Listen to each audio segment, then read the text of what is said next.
soir, c'était un dialogue citoyen organisé par la Maison de l'Europe de Sarthe pour parler de l'Europe en Sarthe et savoir mieux comprendre à quoi servaient les investissements européens sur le département.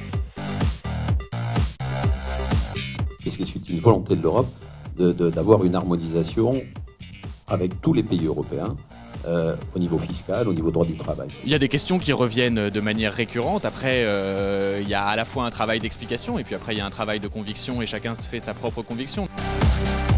Je vous rapporte une question qui vient d'un réseau social. Au regard de ce que la France verse à l'Union européenne et par rapport à ce que l'Union européenne reverse à la France, on pourrait bien se passer de l'Europe. C'est une vraie question qu'il faut poser, mais en même temps, il faut bien comprendre que l'Europe, c'est pas que de l'argent, c'est pas que financier.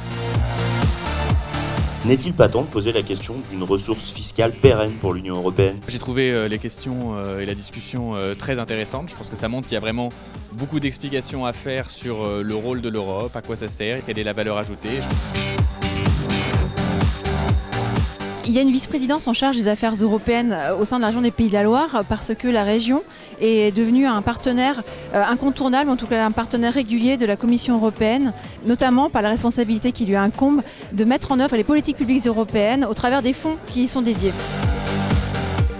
Est-ce qu'il est prévu en France un développement de la protection des données numériques? Est-ce qu'il y a des fonds qui peuvent y être réservés? Les fonds européens qui sont mis en œuvre par la région des Pays de la Loire le sont en direction de différents publics qui sont accompagnés, qu'il s'agisse de l'université, qu'il s'agisse des collectivités, qu'il s'agisse des associations également ou des entreprises.